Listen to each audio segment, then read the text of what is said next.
Obra: La rebelión de las ratas, novela publicada en 1962. Autor: Fernando Soto Aparicio, escritor, guionista y profesor colombiano. Nació en Socha, Boyacá, el 11 de octubre de 1933 y falleció a los 82 años en Bogotá el 2 de mayo de 2016. La rebelión de las ratas.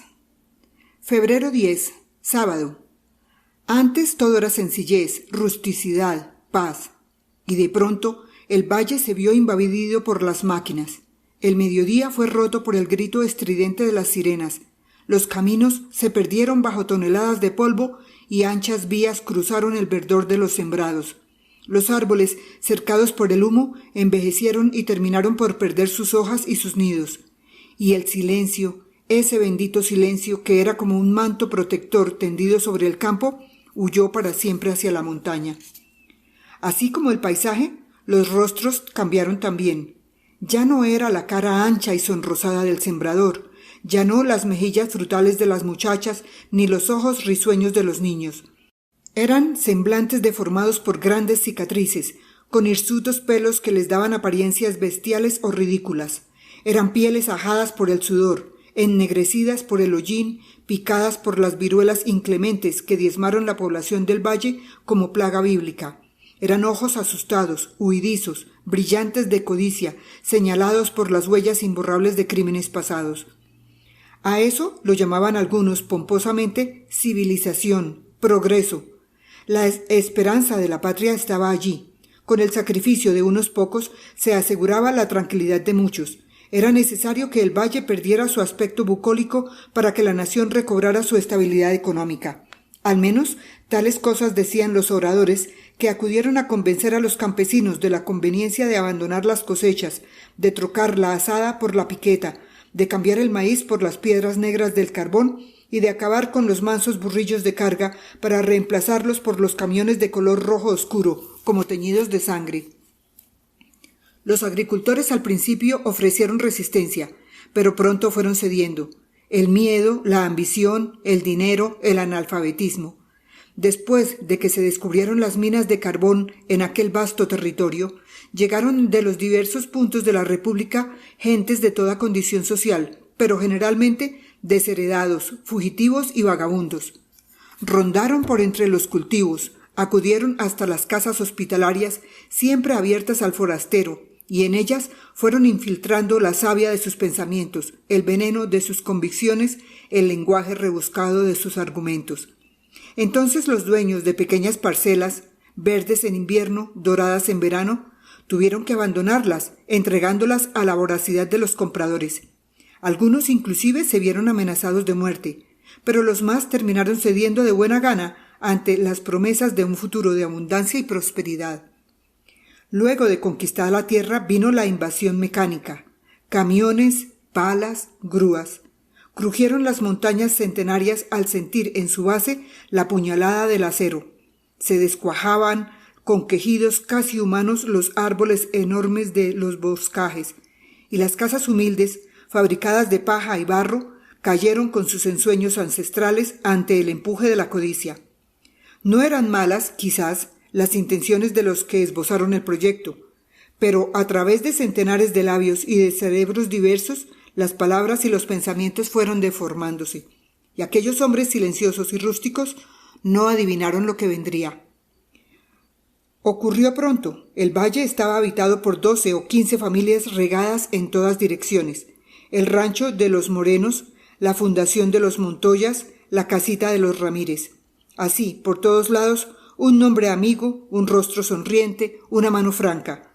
Y luego de la irrupción del progreso, fueron decenas de familias agrupadas en barrios miserables, apiñadas como tallos de trigo. Las construcciones apresuradas crecieron como cizaña, casas de latón, de madera, de piedras y cemento. Y de allí surgió el pueblo, Timbalí. Eran rostros y conciencias distintas, pero era un solo idioma. Y de súbito llegaron los extranjeros, ingleses, franceses, alemanes, desterrados los unos, atraídos los otros por la sed de fortuna, guiados los demás por intereses de variada índole. Penetraron al valle las palabras duras, metálicas, los rostros colorados y los cabellos rubios, casi blancos. Mujeres altas y pálidas reemplazaron a las hembras morenas y ardientes de antaño. Construyeron casas de aspecto raro, con los tejados terminados en punta, con puertas de vidrio y de metal, y fundaron, a un lado del pueblo de los trabajadores, una especie de barrio con calles pavimentadas. Allí vivían esas pocas familias, cuyos hombres vinieron pronto a mandar en los otros, en los dueños de las tierras. Seres rubios que decían «Very good, oui monsieur» o «Aufschauen». Invadieron las oficinas construidas apresuradamente en las estribaciones de la montaña, y los que antes fueran amos absolutos de aquellos rincones, de los que habían huido para siempre el sosiego y la paz, se vieron obligados a obedecer a los extraños. Principió la explotación de carbón en gran escala. Las montañas que rodeaban maternalmente el valle contenían una incalculable riqueza. Bajo la tenue capa de verdura se ocultaban millones de toneladas de mineral, tanto que en 50 años apenas sí se haría pequeña mella en su inmensidad. Por los campos ya secos y abandonados se tendieron los caminos metálicos. Los hombres, inclinados sobre la tierra, clavaban en su vientre largas púas de acero para sostener las líneas por las que, meses después, corrían veloces locomotoras, lanzando al aire sus eructos negros y arrastrando tras de sí largas filas de carros que transportaban carbón hacia la capital. Todas las escalas sociales vinieron a formar el pueblo de Timbalí, desde los extranjeros que pisaban la tierra aquella, buena y acogedora, como dominándola, como amenazándola, hasta el pordiosero, hasta la prostituta. Entre los hombres atraídos por el vértigo llegó una mañana de tibio verano Rudecindo Cristancho. Era alto, delgado, de apariencia débil, la espalda inclinada siempre, los ojos bajos, la boca cerrada herméticamente, con las palabras justas para medio hacerse entender. Las manos grandes, nervudas, descarnadas. Largas y magras las piernas. Esto en lo físico, y en lo intelectual, resignado hasta el sacrificio, pero no por heroísmo, sino por ignorancia. No supo nunca quiénes fueron sus padres, ni le interesó averiguarlo. Sus recuerdos arrancaban de una época muy remota. Trabajaba en una finca como mandadero y soportaba los latigazos del dueño cada vez que no cumplía cabalmente sus deberes. Quizá desde entonces le nació esa resignación fatal, completa, terrible, ya que su alma había sido cruelmente deformada por la vida misma. Después de este periodo doloroso se encontraba, en la cinta de sus evocaciones, trabajando como mecánico en un taller en una ciudad lejana ya esfumada en la memoria. Y luego, pastora. Era su esposa. La conoció en el campo en donde estaba colocado como jornalero, ganando 60 centavos diarios. De ello hacía algunos lustros ya. Se enamoraron. La mujer era bonita, buena hembra, como decían los vecinos. Rudecindo se sintió fascinado por sus ojos negros, su rostro fresco y sano, su cuerpo vibrante y erguido, y su olor de mujer plena. Y se casaron, una fría mañana de septiembre en la iglesia de un pueblo distante cuyo nombre había olvidado ya. Vinieron los sufrimientos, las miserias, días enteros en que apenas tuvieron con qué comprar el pan. Después les llegó una hija. La pusieron María Elena de Nuestra Señora de las Mercedes, pero todos, desde pequeña, le decían cariñosamente Mariena. Tenía 14 años. Bajo la tela del traje se le insinuaban los senos. A la espalda le caían las trenzas como gemelos chorros de sombra. Tenía los mismos ojos de la madre, grandes, negros, iluminados, y la piel morena pálida con transparencias nacarinas cuando la invadía el pudor. Luego nació el hijo, Francisco José de la Santa Cruz, pero le decían Pacho para ahorrar tiempo. Tenía 12 años. Era delgaducho como el padre, pero al contrario que él, de un carácter vivo, alegre, emprendedor y también violento, porque en su alma infantil, que había copiado como una filmadora las amarguras y las traiciones, brotó una chispa de rebelión que permanecía oculta, agazapada como una fiera que, en ocasiones, enseñaba las garras. Esa era la familia de Rudecindo Cristancho, su mujer, su hija, su hijo, y posiblemente otro, porque Pastora hacía ya 7 meses que estaba embarazada. Tal vez el mismo Rudecindo no supo de dónde había llegado ni a qué. Quizá lo empujó el vértigo, ese que llevó al valle a tantos hombres, a tantas mujeres, a tantos niños. Todos con la ilusión de una riqueza fácil, de un jornal suficiente. Todos con el anhelo de vivir mejor, de dar un vuelco a la monotonía de su tránsito por el mundo. Eso los guiaba hacia el progreso creciente de Timbalí, una ansiedad oculta a veces manifiesta, pero siempre existente, por cambiar la vida, por mejorar, por tener con qué comprar un traje nuevo, una silla, una mesa. Lo que en síntesis constituye la felicidad conforme la conciben mucho. Esa felicidad material, esa satisfacción de los sentidos, agua para el sediento, pan para el hambriento, ropa para el desnudo, cama blanda para el fatigado, consuelo para el afligido, todos corriendo tras de la felicidad. Y ésta siempre esquiva, inasible, porque detrás de cada sueño realizado hay otro para realizar. Pero Rudecindo Cristancho llegó al pueblo, a Timbalí, a sus calles limpias, pavimentadas, a cuyas orillas se alzaban quintas construidas con todo lujo, a sus callejuelas torcidas, desiguales, bordeadas por covachas de lata y de ladrillos. A Timbalí, el que estaba llamado a ser sin duda el principal centro minero del país, vino desde un punto indeterminado, desconocido, desde la vida. Trepado sobre una piedra en la pequeña colina que dominaba las modernas instalaciones que habían roto la paz primitiva del valle, contempló el horizonte. Después bajó los ojos y los posó en la que ahora sería su ciudad, en los techos hundidos de las casas pobres y en las construcciones elegantes del barrio de los extranjeros. Luego auscultó la montaña. Su corazón era negro y en esas rocas brillantes y duras estaba el porvenir, no el de la patria.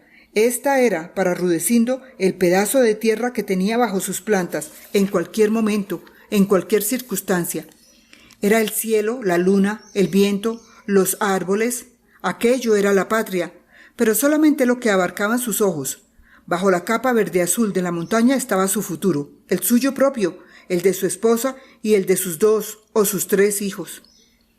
Con el brazo largo y descarnado hizo una señal al aire. Pastora subía la cuesta trabajosamente. Tras ella, con una maleta a la espalda, iba Mariana, y cerrando la marcha caminaba Pacho con sus 12 años y su rebeldía. «Ya llegamos, mija. Mira aquellas casas tan famosas. Serán sin duda de los que llaman místeres y misius. Y estas de aquí, estas de latón, deben ser las de los pobres, como nosotros». «Anda, ayúdale a la china que ha de venir cansada», dijo la mujer indiferente, con los ojos lejanos como empañados por un velo de humo. Su vientre se adivinaba grávido bajo la tela floreada del delantal. Descendió de la piedra. Mariana le entregó el paquete que contenía la ropa de todos. La ropa, unos pantalones de dril de Rudecindo, 2 batas viejas de pastora, 2 faldas y una blusa blanca de Mariana y un vestido de paño muy gastado ya que el último patrón había regalado a Pacho. Bajaron de la colina. El sol enviaba sobre la tierra seca, calcinada, estéril, sus llamaradas de verano. Allá en la falda de la montaña, con ronco son, vibraban los motores que controlaban los largos cables por donde avanzaban las góndolas llenas de carbón, que depositaban bajo los brazos metálicos de una enorme torre en donde luego eran cargados los vagones del ferrocarril. Un vaho turbio, espeso, casi negro, ocultaba a veces el cielo. Era el humo producido por las máquinas que continuaban penetrando con el acero de sus cuchillas en las entrañas de la cordillera, para sacar de ella grandes bloques de roca que facilitaran el paso de los mineros. Rudecindo llegaba con su familia como tantos otros. Timbalí era un puerto, una ciudad abierta. Todos sus caminos estaban francos, y los que allí penetraban creían que esas trochas llevaban al progreso, a la estabilidad económica, al ahorro, al bienestar. Con ese mismo pensamiento, con idéntico anhelo, los 4, 5, descendieron rápidamente al valle. Deben ser las 9. ¿No crees que debo ir a preguntar por el trabajo? ¿Y sin conseguir posada? Esto está feo, feo. Pues, pregunta en aquella casa, esa blanquita de la esquina. Puede hacer que nos dejen pasar la noche. Pero los dueños no consintieron. Rudecindo volvió con el ánimo oprimido, cabizbajo, como si buscara algo dentro del polvo amarillento y pegajoso de la calleja. Todas las puertas estaban cerradas para ellos. No había cuartos, no se recibían forasteros, se trataba de una casa de familia. En fin, oyeron todas las disculpas imaginables. Perdieron 1 hora en su infructuosa búsqueda. De pronto se dieron cuenta de que llegaban al límite del pueblo. Se presentó ante ellos un panorama extraño, desolador.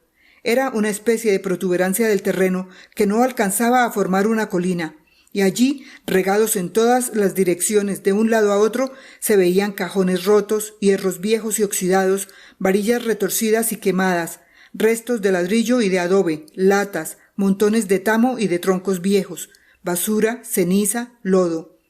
Y cosa rara, en la mitad de la confusión se levantaban 2 casuchas. Estaban construidas con maderos inservibles y medio calcinados, con canecas vacías y rotas, con latas de diversos tamaños y colores, con hierros decrépitos. Parecían, más que levantadas por la mano del hombre, hechas al azar, formadas casualmente al arrojar los desperdicios de la ciudad, las sobras de las estructuras, los empaques de las máquinas y de los motores. Eran como esos cubiles de los cuentos de brujas que milagrosamente se sostienen. Los 4 intrusos las contemplaron, asombrados. Aún en la mitad del día, con aquel sol clarísimo de verano, inspiraban miedo, desconfianza, casi terror.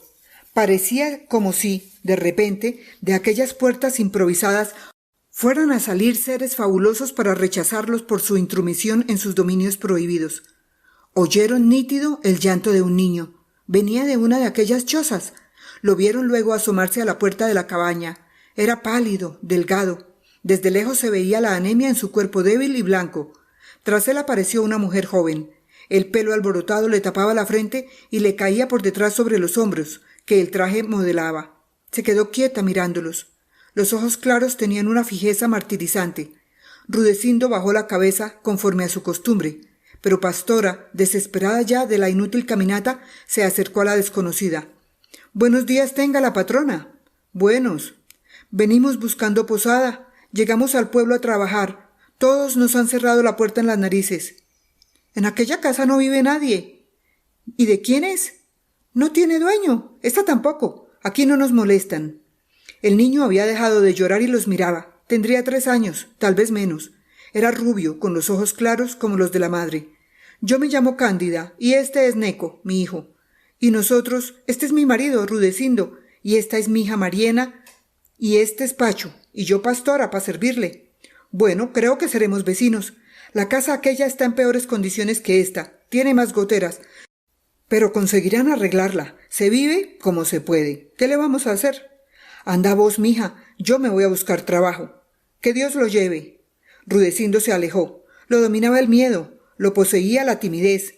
Sintiéndose solo, era incapaz de obrar. Le faltaba el apoyo de Pastora. La mujer había aprendido a dominarlo sin violencias, ni groserías, ni insultos. Necesitaba de ella tanto como el aire. Era su guía, su consejera. Lo impulsaba cuando las fuerzas le fallaban, como ahora. Cuánto deseaba tenerla a su lado. Pensó en Mariena, que ya era casi una mujer. Pensó en su hijo, en aquel nuevo fruto que iba ensanchando el vientre de Pastora. Nacería quizás allí, en esa casucha formada por los desperdicios, en esa inmunda choza, alejado de toda compasión, de todo cariño. Pero tendría al menos el suyo. Sus manos rudas temblaron un momento, cual si acariciaran ya la cabeza pequeñita del hijo, o de la hija, porque también podría ser una chiquilla. En un principio él no había querido que naciera. No deseaba un nuevo sufrimiento, una nueva responsabilidad. Pensaba, en las noches en vela, en la leche para el recién nacido, en las enfermedades, la tosferina, el sarampión, y deseaba librarse de esos padecimientos, evitárselos a su esposa y también a aquel ser que entonces no era sino un corazón pequeñísimo, un cerebro sin entendimiento, sin pensamientos ni deseos. Pero ahora se alegraba de que naciera, de que viniera a llenar el silencio y la soledad de sus horas, primero con su llanto, después con su risa y luego con su palabrería infantil. Por ese mismo ser nuevo, por ese hijo que abriría dentro de poco los ojos al mundo, debía ser fuerte, luchar y vencer, conseguir un empleo que le permitiera ofrecer lo necesario a su esposa, a sus muchachos. Sus pies descalzos se enterraban en el polvo de la calle. Ya terminaba el barrio pobre, iba a entrar en esa especie de ciudadela fortificada con el ruido de los motores. Iba a penetrar en el recinto en donde funcionaban las oficinas de la Compañía Carbonera del Oriente. Vaciló y sus rodillas se doblaron. Estuvo a punto de caer a tierra. Le entraron deseos de echar a correr, de volver al lado de Pastora y de sus hijos para decirles que aquel sacrificio era demasiado grande para él. Estaba acostumbrado a trabajar en el campo como peón, destapando zanjas de aguas podridas, derribando árboles, cortando zarzas, repanando el vientre fecundo de la tierra para depositar los granos. pero ante aquella mole de ladrillo y cemento, ante aquel edificio de 2 pisos con ventanas enormes que parecían querer engullírselo, sentíase pequeño, solo, abandonado. Evocó a su esposa, a sus hijos. Recordó que no tenían un centavo y avanzó. Debía desterrar de su pecho esos temores ridículos. Él era un hombre como todos los demás. Como todos no, porque allí entraban unos señores elegantemente vestidos, fumando, hablando, y él no estaba bien vestido, ni fumaba, ni siquiera podía hablar porque la voz se devolvía, se enredaba en su garganta y amenazaba con asfixiarlo. Rudecindo Cristancho, sí, ese era su nombre. Dio un paso, 2, hacia el edificio. Un automóvil pasó veloz por su lado y sintió vértigo. Cerró los ojos. ¿Qué le estaba pasando ese día? ¿Era el reflejo del sol en los cristales de las ventanas? ¿O era el ruido monótono e incesante de los motores? ¿Por qué era tan cobarde?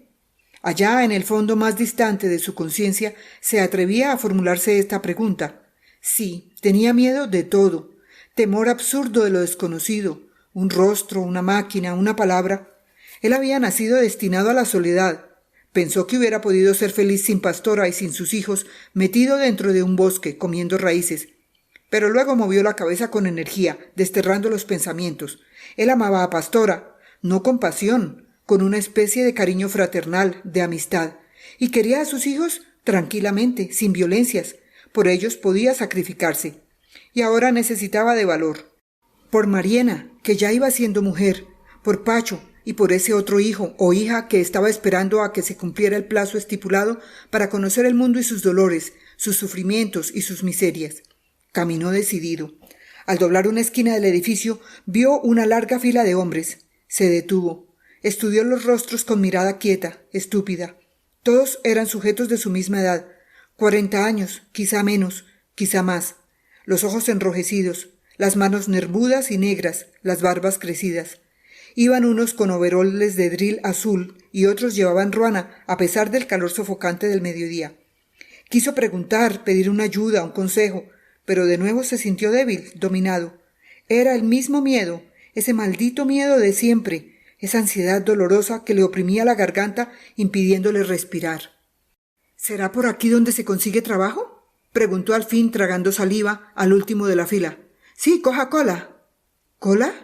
Que se haga detrás de mí. Aquí todo es por turnos. Ajá. Y allí estaba, parado o avanzando, con una lentitud desesperante.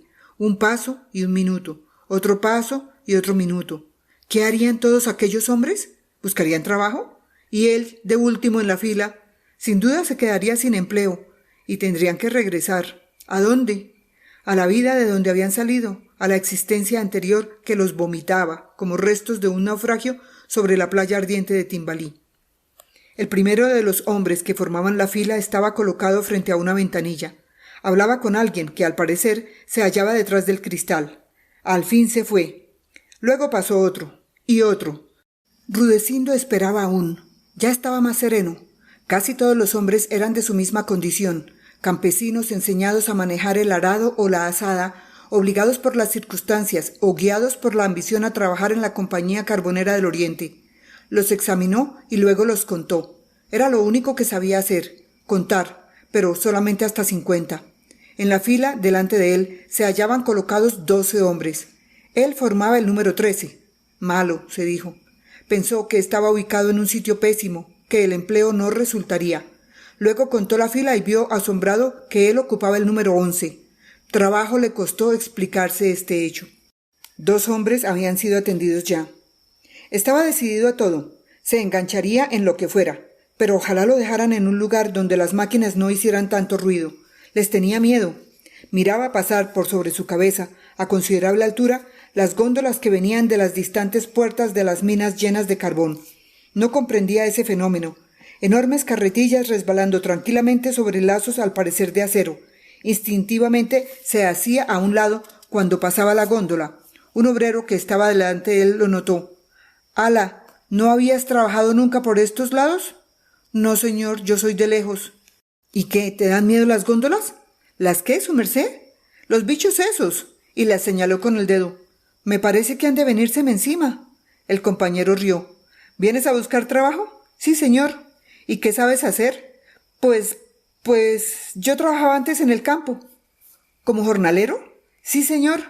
Tal vez te enganchen para los túneles de la Pintada. Se cayó hace poco una parte de la bóveda y tienen que sacar los escombros para reconstruir la galería. Ay, ojalá, porque con 2 muchachos, casi 3. ¿Casi 3? Preguntó el otro riendo. Tenía el rostro curtido, pero la mirada franca, la frente alta, los ojos firmes. En esos momentos, cortando la respuesta de Rudecindo, se oyó por todo el valle la sirena central de la compañía. Anunciaba la hora de descanso. Eran las 12. ¿Y eso qué fue? Pues hombre, que nos vamos sin poder hablar con el jefe de personal. ¿Y él quién es? El que da y quita los empleos, el que atiende las solicitudes, en fin, el que maneja las oficinas. ¿Y por qué no podemos hablar? Preguntó viendo que ya todos los de la fila, 5 nada más, se marchaban hacia distintas partes. Porque son las 12. ¿Y hasta qué horas hay que esperar, su merced? Hasta el lunes. Hoy es sábado y por las tardes no hay oficina. Y no me diga más, su merced, no sea pendejo. Todos aquí somos compañeros. Hasta luego, pues, que Dios le pague. Rudecindo se marchó, triste, como siempre. Más ahora, quizá.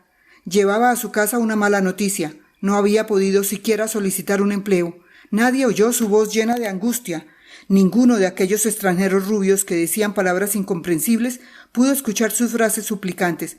Tendría que esperar hasta el lunes, como le dijo su compañero. Sábado por la tarde, domingo, casi 2 días. Sin pan, sin dinero, sin amigos. Pensó en la mujer de los ojos claros. ¿Cómo era su nombre? Cándida, sí, Cándida. ¿Y el chiquillo? No recordó. Hizo un esfuerzo, pero fue en vano. Sintió hambre. Era como si llevara en el estómago una garra que se le clavara dolorosamente. Apresuró el paso. Hallaría un consuelo en las palabras de su esposa. Pensó en Mariena. Ya estaba hecha una mujer, y era bonita, como Pastora cuando la conoció. Ahora, después de 15 años, ya la encontraba ajada, marchita, seca. Atravesó, casi corriendo, aquellos caminos negros que conducían al edificio de las oficinas. Luego lanzó una mirada oblicua, de temor y de rencor a un tiempo, hacia las lujosas construcciones de los extranjeros y penetró en el poblado de los pobres. El polvo amarillo se le metió por entre los dedos desnudos. Lo apartó furioso, como si quisiera alejar a un ser tangible, maligno. Y allí estaban, por fin, los escombros, los desperdicios tirados sobre el montículo. Allí se alzaba su casa. ¿Su casa? Sí, era suya. Por lo menos nadie se la disputaría. Allí estaba. Le pareció más nueva. Habían alejado la basura de los alrededores y la puerta se hallaba ya en su sitio. Siempre le había gustado llegar a su hogar y entraba a él alegre, esperanzado. Pero ahora su entusiasmo se desmoronó lentamente. Llevaba una mala noticia. 2 días sin pan, sin dinero, sin pan. Hola, ¿cómo le fue? La voz clara, mimosa, lo despertó de su amargura. Era Cándida. Bien, su merced. Mal porque tengo que volver el lunes. Había mucha gente, una fila. No se preocupe, ahora están necesitando obreros. En la Pintada, creo, así me lo dijo el diablo. ¿El diablo? Preguntó Rudecindo santiguándose. Es un amigo mío al que llaman así, le contestó riendo. En la puerta de la choza apareció Pastora, el rostro ajado, las mejillas y los senos colgantes, hinchado el vientre por la proximidad del hijo. ¿Entonces tenés que volver el lunes? Sí, mija. ¿Y cómo comeremos hoy y mañana? ¿No hay por todo sino 30 centavos? Yo puedo ayudarles en algo, dijo Cándida. Compartiremos la sopa. No es gran cosa, claro. Dios se lo pague, señora, dijo Pastora, inclinando la cabeza y envolviendo la punta de su delantal en los gruesos y deformes dedos de su mano izquierda. Bueno, camine usted me ayuda, ya casi está, pero habrá que ponerle un poco más de agua y de sal. Pastora salió con Cándida hacia la casa vecina. Rudecindo se sintió avergonzado. Aquella muchacha desconocida tenía que compartir con ellos su almuerzo para que no padecieran hambre. Interiormente la bendijo, debía de ser un ángel, era su salvadora. Las 2 mujeres se afanaron en torno del rústico fogón. Sobre 3 piedras desiguales se sostenía una olla de barro de regular tamaño. De ella salía un humillo blanco y tenue que se perdía en el aire canicular del mediodía. Pastora sopló con fuerza y las llamas lamieron los negros costados de la olla. Devoraron la sopa. Neco, débil y pequeño, blanco y rubio, trepado sobre las rodillas de la madre, pedía con su lenguaje todavía infantil el único pedazo de carne. Pacho tomaba su alimento en silencio. No se resignaba. Quería algo. Siempre lo había querido, sin saber qué era, pero se rebelaba. A pesar de sus 12 años y de su educación, rudimentaria, tenía ensueños, ilusiones y una concepción especial de la vida. Pastora miraba la carne y le temblaban las manos. No era hambre, era un deseo intenso de saborearla, de apretarla con los dientes. Era uno de aquellos que la gente del pueblo llama antojos y que obsesionan muchas veces a las mujeres embarazadas. Pero Neco la pedía, y Cándida se la puso entre los labios blancos y marchitos. Pastora palideció. El sol se fue momentáneamente de sus ojos y creyó que la tierra huía, que se hundía en un abismo. Luego todo pasó. Tan solo le quedó un agudo e intermitente dolor en el vientre. Mariana estaba silenciosa, triste. No comprendía sus reacciones de ahora.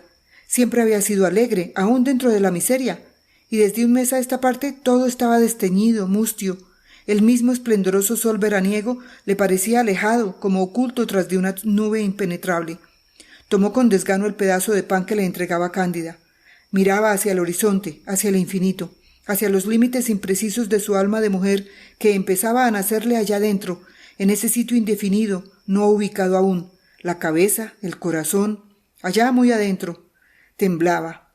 Elevó en el aire su mano blanca y fina, la miró.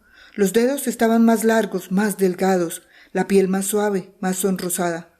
Sí, algo había cambiado. Una opresión extraña la estremecía. Bajo los senos, redondos y pequeños, como dos escudos de nácar, el corazón palpitó con violencia. El rostro se le arreboló, adquiriendo una belleza enorme. Bajó la mano, sintió pesado el brazo. Unas ganas absurdas de llorar la poseyeron, la dominaron, pero contuvo las lágrimas que estaban asomadas al borde negro de sus pupilas. Se pasó los dedos por la cara. ¿Desde cuándo tenía en sus mejillas esa suavidad inusitada? Se incorporó. El viento la ciñó toda, como una seda acariciante y traslúcida. «Allá queda la tienda de Joseto», informó Cándida, señalando con el índice extendido una casa de ladrillo. «Es muy bueno, nunca le niega a uno nada. Yo voy a llevarla», añadió, mirando a Pastora, «para que la conozca y le deje fiado un pan diario. Pero será cuando su esposo consiga trabajo». «El lunes, mediante Dios», dijo Rudecindo, sin mirar a Cándida. «Sí, el lunes», repitió Pastora como un eco. Los dolores del vientre iban pasando ya, y ella sentía cómo se agitaba en sus entrañas esa vida que empezaba a crecer hacia el sufrimiento como una llama que después apagaría la muerte. «Hoy es día de pago, y por eso todos están borrachos», comentó Cándida distraídamente. «¿Hoy? Ah, como es sábado». «No, aquí les pagan por décadas», y al ver que sus oyentes no la entendían explicó. «¿Cada 10 días?» «¿Hay peleas?», preguntó temerosa Mariana. «Sí, se agarran a cuchillo, a botellazos, por cualquier cosa». Rudecindo alzó los ojos asustado. Entonces oyeron un grito que venía de la tienda de Joseto. Estaban en ella varios sujetos desde mediodía. Ya iba a caer la sombra. El sol se había metido tras de la negra montaña, cuyas entrañas estaban siendo continuamente atormentadas por los picadores.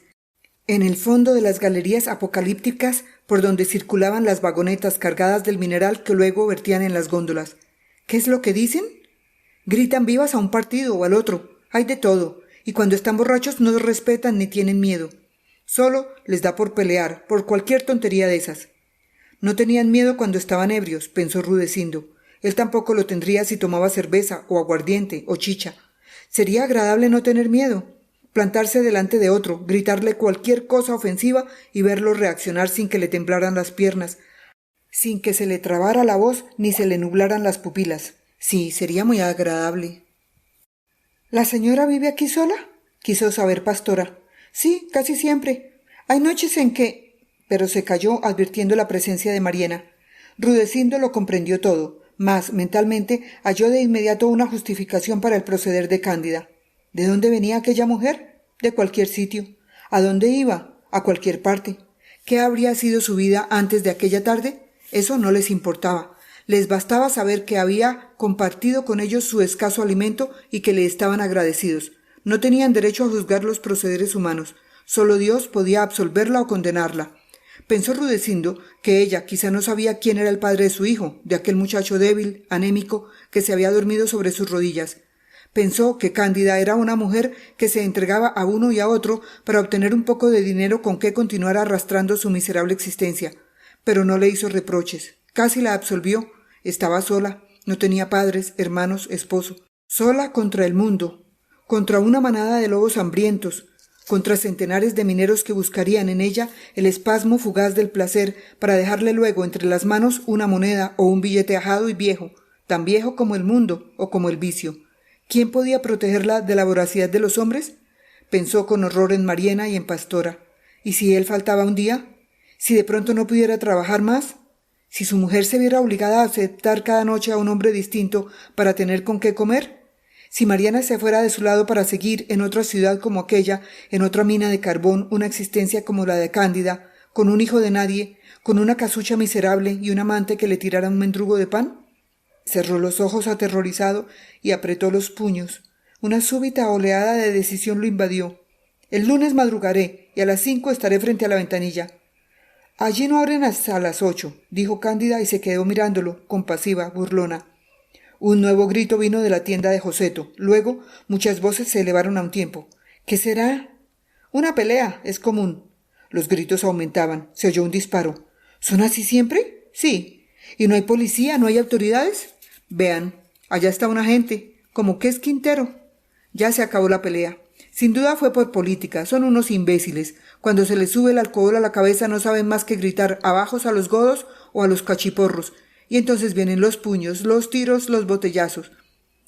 Un grupo se destacó por el camino que conducía a las distintas veredas de Timbalí. Eran 3 hombres y una mujer.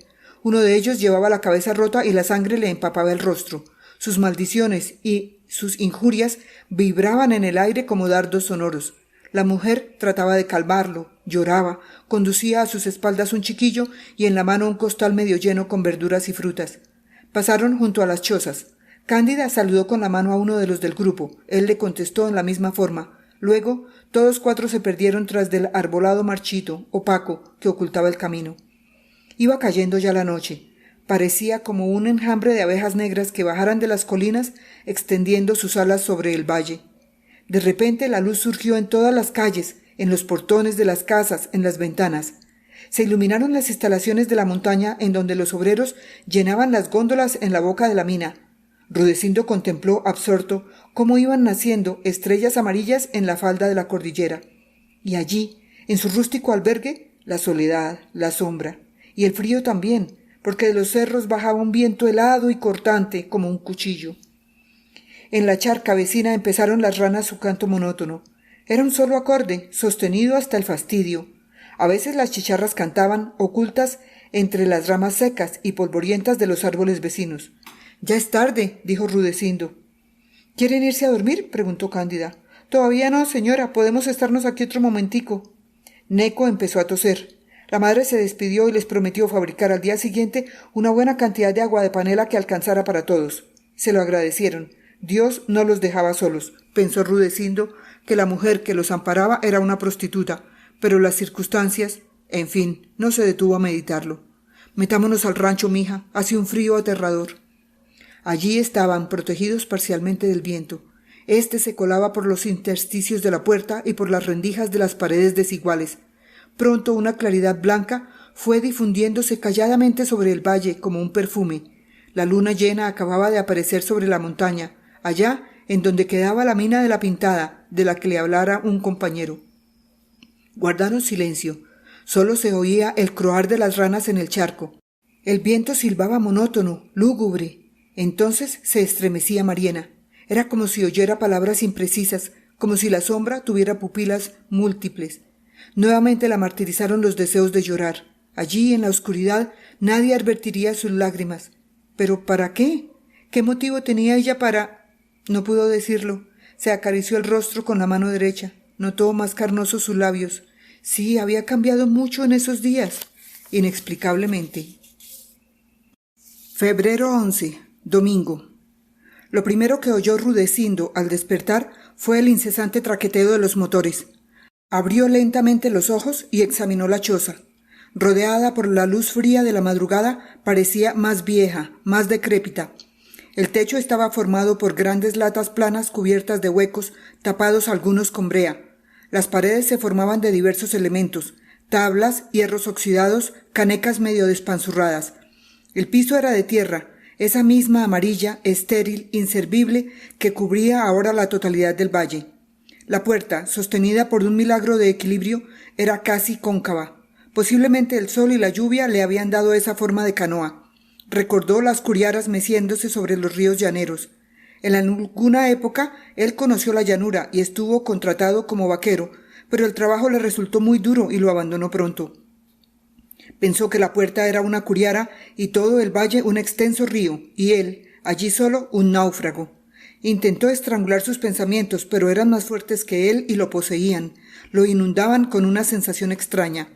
Sintió el vacío total, absoluto, como si cayera desde una roca a una cima interminable. Alzó los brazos en el aire tratando de encontrar un punto de apoyo. Entonces despertó a Pastora. «Ya es de día, mija». «Ay, cómo me duele la cintura. Será por la posición tan incómoda en el suelo».